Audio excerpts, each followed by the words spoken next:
ముఠాలు అణిచివేశాం. కానీ ఇప్పుడు వచ్చింది నాకు పెద్ద సమస్య. ఈ గొడ్డలి పార్టీ మామూలు కాదు. ఇది ఈ పార్టీని చూస్తే నిన్న ఒక ఉదాహరణ, ఇలాంటి ప్రతిరోజు జరుగుతూనే ఉన్నాయి. ఒక అతను మాజీ మంత్రి, శ్రీకాకుళం, ఒక యాక్సిడెంట్ కొడుకు చేశాడు. ఏం చేయాలి? కొడుకు యాక్సిడెంట్ చేశాడు, ఒక ఆయన చనిపోయాడు. చాలా పేద కుటుంబం, గొర్రెల కాపరి, వెనుకబడిన వర్గాలు. చనిపోతే ఏం చేయాలి? ఆయన్ని ఆ కుటుంబాన్ని ఆదుకోవడం, హాస్పిటల్ తీసుకుపోవడం ఇవి చేయాలి. చెయ్యకుండా ఆయన తప్పించుకోవడానికి సీసీటీవీ కెమెరాలు అన్నీ ఉన్నాయి నా దగ్గర. ఇప్పుడు ఎవడైనా తప్పు చేసి ట్రాక్ చేయడం సెకండ్స్ లో పని తప్ప ఎవడూ తప్పించుకోలేడు. ఆ విషయాన్ని గుర్తుపెట్టుకోవాలి. అక్కడ ఉండే వాళ్ళందరినీ మేనేజ్ చేసేసి వాళ్ళకి డబ్బులు ఇచ్చేసి వేరే వాళ్ళపైన కేసు పెట్టేశారు. అంటే ఒక నేరాన్ని తప్పించుకోవడానికి ఇంకొక నేరం.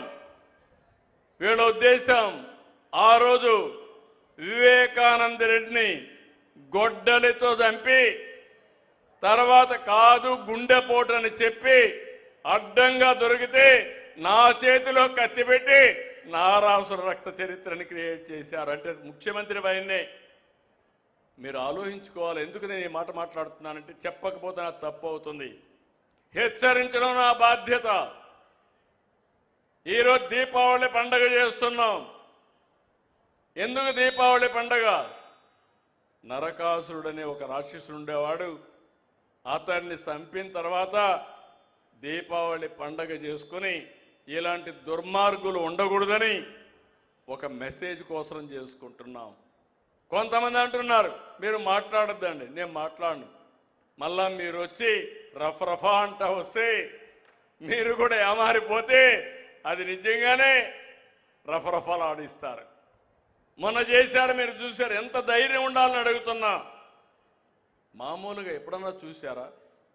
పోస్టర్స్కి, కటౌట్లకి పొట్టేళ్లు తెగలేసి దాన్ని తీసిపోయి రక్తాన్ని చల్లే పరిస్థితికి వచ్చారంటే ఏంటిది? నా జీవితంలో 48 ఏళ్ళుగా ఎప్పుడు చూడలేదు, చూడాలని కూడా ఆలోచించలేదని చెప్పి కూడా నేను మీకు తెలియజేస్తున్నా. అందుకే మిమ్మల్ని అందరినీ జాగ్రత్తగా ఉన్నా నేను. నిన్న గుంటూరులో ఒక విషయం జరిగింది. ఆ విషయం కూడా చెప్పాలి. ఇద్దరి మధ్యలో తగరాదు.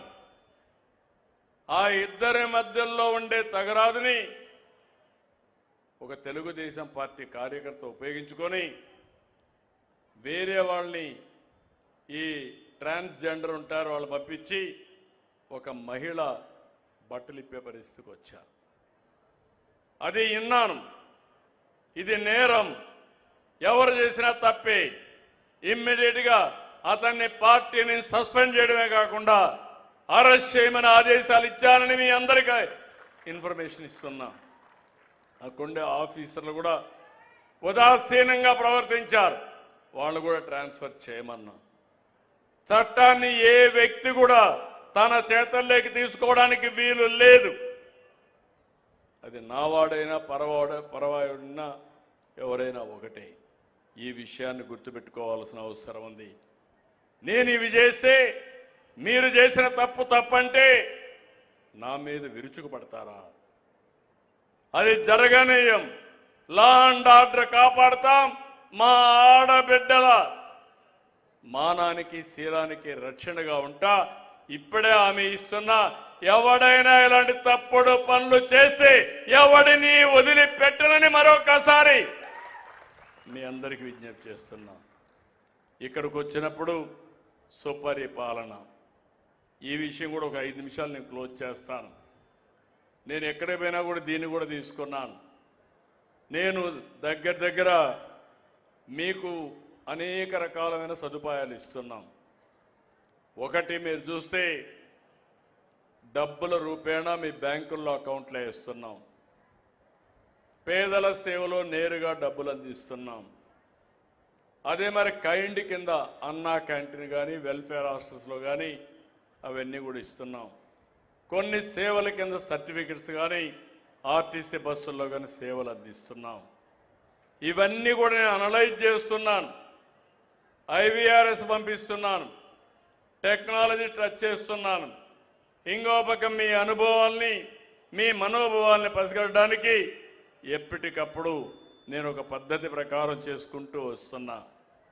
ఇక్కడికి వచ్చినప్పుడు మీరు గుర్తుపెట్టుకోవాల్సింది, నేను ఈ అన్ని జిల్లాల్లో కూడా చదువుతున్నాను. నాకు ఒక పక్క రాజకీయ నాయకులు, మీరు ఓట్లు వేశారు, ఎమ్మెల్యేలు ఎంపీలు గెలిపించారు, వాళ్ళు ఒక పక్క నాతో ఉంటారు మంత్రులుగా. ఇవన్నీ ఇంకో పక్క అధికార యంత్రాంగం క్షేత్రస్థాయి నుంచి రాష్ట్ర స్థాయి వరకు జిల్లా స్థాయిలో కలెక్టర్ ఆధ్వర్యంలో పనిచేస్తారు. ఈ రెండు చూస్తే ఎప్పటికప్పుడు నేను సమాచారం తెప్పించినప్పుడు నేను పబ్లిక్ సాటిస్ఫాక్షన్ తెప్పిస్తున్నా. లాస్ట్ 1 ఇయర్లో దగ్గర రాష్ట్రంలో 69.31 ఉంటే కృష్ణా డిస్ట్రిక్టు 71.58 ఉంది. 2.28% హైయెస్ట్ ఉంది. దీనికి జిల్లా కలెక్టర్ని, అడ్మినిస్ట్రేషన్ని మొట్టమొదటిసారిగా మనస్ఫూర్తిగా అభినందిస్తున్నా. గుడివాడ కాన్స్టిట్యున్సీ దానికంటే ఇంకొంచెం ముందున్నారు, 71.99% ఉన్నారు. అక్కడ ఎమ్మెల్యేని, నోడల్ ఆఫీసర్ని మనస్ఫూర్తిగా అభినందిస్తున్నా.